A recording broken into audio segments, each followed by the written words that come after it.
അനന്തികാസ് വ്ളോഗിലേക്ക് സ്വാഗതം. അപ്പോൾ ഇന്ന് നമ്മൾ ഉണ്ടാക്കാൻ പോകുന്ന ഒരു ബിരിയാണിയാണ് കേട്ടോ. മാഞ്ഞാലി ബിരിയാണി സ്റ്റൈലിലൊരു ബിരിയാണി. മാഞ്ഞാലി ബിരിയാണിയുടെ പ്രത്യേകത എന്താ? റൈസും ചിക്കനും സെപ്പറേറ്റാണ്. ആ ഒരു സ്റ്റൈലിലുള്ള ബിരിയാണിയാണ് ഞാനിവിടെ ഉണ്ടാക്കുന്നത് കേട്ടോ. അപ്പോൾ അതിനാവശ്യമായിട്ടുള്ള ചിക്കനിൽ മുളക് പൊടി, മഞ്ഞൾപ്പൊടി, ഉപ്പ്, ആവശ്യത്തിന് ഉപ്പും ചേർത്ത് നന്നായിട്ട് തിരുമ്മി ഒരു അരമണിക്കൂറോളം വെച്ച ശേഷം നമ്മുടെ ഒരു പാത്രം അടുപ്പത്ത് വെച്ച് അതിൽ കുറച്ച് എണ്ണ ഒഴിച്ച് ഇത് ഫ്രൈ ചെയ്തെടുക്കുക. ചിക്കൻ ഫ്രൈ ചെയ്തെടുക്കുക.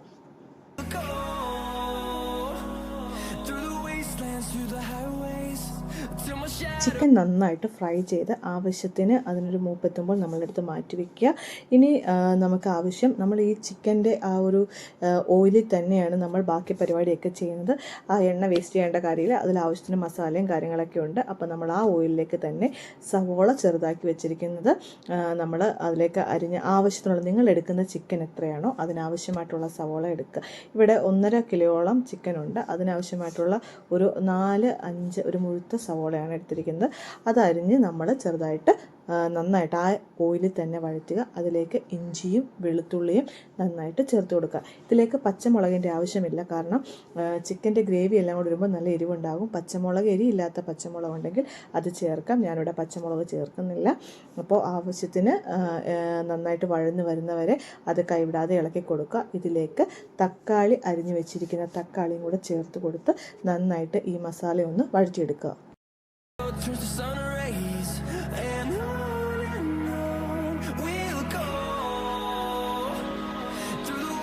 സവോള മൂത്ത് വരുമ്പോൾ അതിലേക്ക് ചേർക്കേണ്ട മസാലകളാണ് മല്ലിപ്പൊടി, മുളക് പൊടി, ഗരം മസാല, അതുപോലെ തന്നെ ചിക്കൻ മസാല.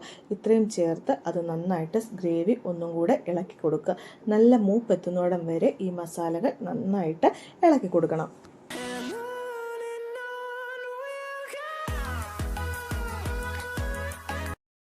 ഇതിലേക്ക് നമ്മൾ കുറച്ച് മല്ലി ഇല അത് കുറച്ചായിട്ട് ചെറുതായിട്ട് അരിഞ്ഞ് ഈ മസാലയിലോട്ട് ചേർത്ത് കൊടുക്കുക. ഈ ഒരു ബിരിയാണിക്ക് പുതിനയുടെ ആവശ്യമില്ല.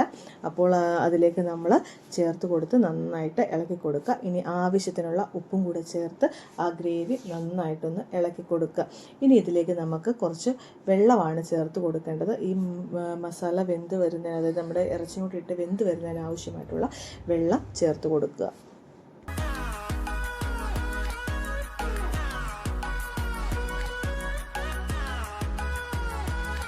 അപ്പം നമ്മുടെ ഗ്രേവി, നമ്മൾ ആ വെള്ളം ഒഴിച്ച ശേഷം ഗ്രേവി നന്നായിട്ട് തിളച്ച് വന്നിട്ടുണ്ട്. ഇതിലേക്ക് നമ്മളിനി ചേർത്ത് കൊടുക്കേണ്ടത് തൈരാണ് കേട്ടോ. നല്ല ഒത്തിരി പുളിയില്ലാത്ത തൈര് ചേർത്ത് കൊടുത്ത് ആ മസാല ഒന്ന് ഇളക്കി കൊടുക്കുക. നന്നായിട്ടൊന്ന് തിക്കാവുന്ന വരെ നന്നായിട്ട് ഇളക്കി കൊടുക്കുക. ഇനി ഇതിലേക്ക് നമ്മൾ നേരത്തെ ഫ്രൈ ചെയ്ത് വെച്ചിരിക്കുന്ന ആ ചിക്കൻ്റെ കഷ്ണങ്ങൾ ചേർത്ത് കൊടുക്കുക.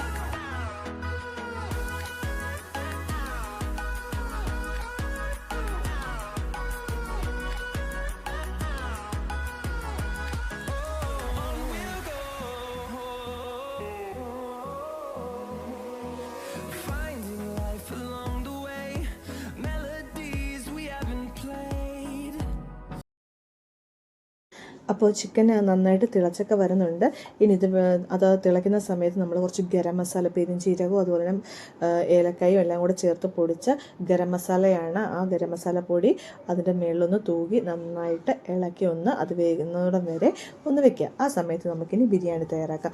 നന്നായിട്ട് കഴുകി വെച്ചിരിക്കുന്ന അരിയാണിത്. കൈമ റൈസാണ്. നിങ്ങൾക്ക് വലിയ അരിയാണ് ഇഷ്ടമെങ്കിൽ വലിയ അരി എടുക്കാം. ഇപ്പോൾ ചെറിയ അരിയോട് ഇഷ്ടമുള്ളതുകൊണ്ട് ചെറിയ അരിയാണ് ഇവിടെ എടുത്തിരിക്കുന്നത്. അതിനാവശ്യമായിട്ടുള്ള സാധനങ്ങളാണ് ഗ്രാമ്പു, പെരുംജീരകം, തക്കോലം, അതുപോലെ ഏലക്ക, മല്ലിയില, കുറച്ച് സവോളയും. ഇനി നമ്മൾ പാത്രം അടുപ്പത്ത് വെച്ച് കുറച്ച് നെയ്യ് ഒഴിച്ചു കൊടുക്കുക. ആവശ്യത്തിനുള്ള നെയ്യ് ഒഴിച്ചു കൊടുത്ത ശേഷം ഇതിലേക്ക് നമുക്ക് ഓയിൽ ഒഴിച്ചു കൊടുക്കാം. നിങ്ങൾക്ക് ഇഷ്ടമുള്ള ഓയിൽ ഏതാണോ അതൊഴിക്കാൻ. ഞാനിവിടെ സൺഫ്ലവർ ഓയിലാണ് എടുക്കുന്നത്.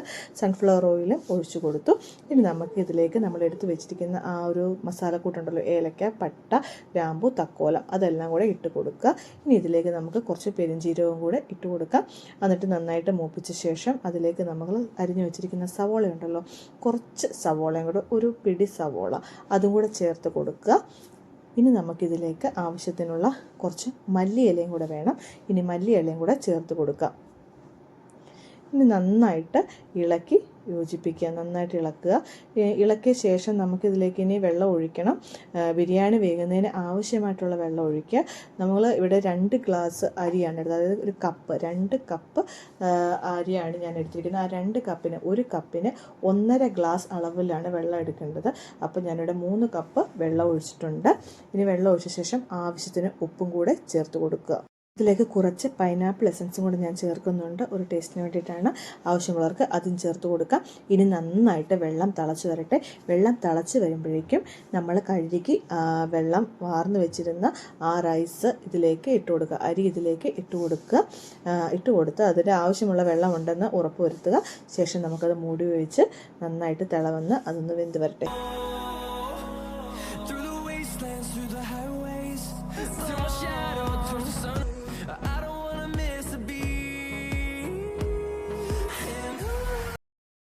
അപ്പോൾ നമ്മുടെ റൈസ് ഇവിടെ റെഡി ആയിട്ട് വന്നിട്ടുണ്ട്. ആവശ്യത്തിനുള്ള വേവൊക്കെ ആയിട്ടുണ്ട്.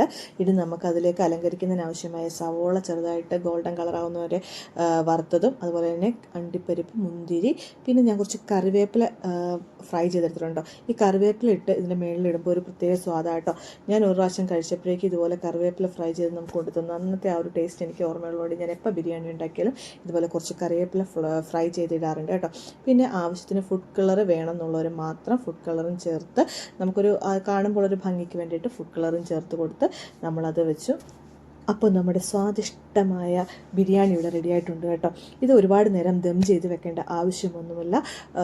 അത് ചെയ്ത് വെച്ച ശേഷം നല്ല ചൂടോടുകൂടി ഇതെല്ലാം അലങ്കരിച്ച് വെച്ചിരുന്നാൽ മാത്രം മതി ഈ ബിരിയാണിക്ക്. അപ്പോൾ ഇത് കറിയും റെഡി ആയിട്ടുണ്ട്. അപ്പോൾ സ്വാദിഷ്ടമായ ഈ ബിരിയാണി എല്ലാവരും ഒന്ന് ട്രൈ ചെയ്ത് നോക്കണം. നല്ല സ്വാദാണ്. നമ്മൾ ഒരുപാട് കഷ്ടപ്പാടും ദം ചെയ്തുള്ള കഷ്ടപ്പാടൊന്നുമില്ല. അപ്പോൾ ഇത് റൈസൊക്കെ നല്ല അടിപൊളിയായിട്ട് വെന്ത് വന്നിട്ടുണ്ട്.